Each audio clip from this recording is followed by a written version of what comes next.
If you enjoy pivot tables in Excel, then you're gonna love analysis views in Business Central.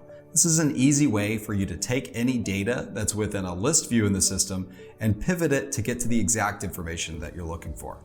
So let's take a look. I'm here within the Role Center page in Business Central, and I'm gonna navigate just to a list page here. Let's take my favorite, which is items.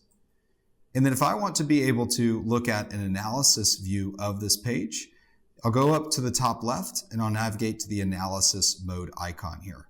When I select this, it's going to automatically enter my screen into this analysis view. You can see that it's already named this analysis view Analysis 1. If I'd like to change this name, I can just select the drop down and hit rename. Let's say New Analysis. Let's do New Test Analysis. I'm going to rename that. And then over here on the right side is really where all the main controls come into play. So I can easily take things that are here and move them around where I can see different views of the columns that I have. Or I can select the check mark and that's going to remove these specific fields from my view. So for now, I'm going to keep quantity on hand and my number, and I'm just going to take away all the remainder of these. So now I can see my items and their quantity on hand. One of the best values of the analysis view is to turn this into a pivot mode.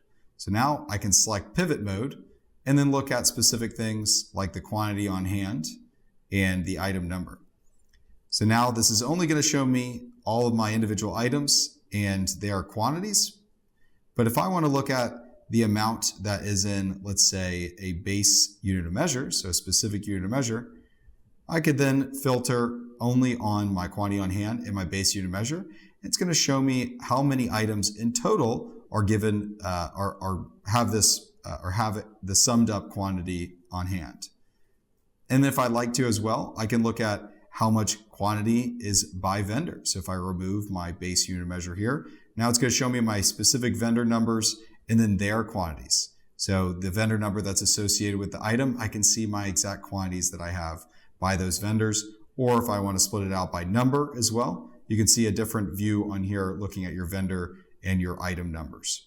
Of course, if I want to take another analysis tab, I can just click here. It's going to create a new one for me. So you could easily flip back and forth between the different analysis views that you've created. Creating analysis views in the system is one of the most powerful ways to get access to the information that you need. So I definitely encourage you to take advantage of it and test out all the new capabilities that have been released here. So that's it for analysis views within the system. There's a lot of great capabilities that are there available for you. Hopefully you got some value out of this and you take advantage of them. And I'm looking forward to seeing you in the next video.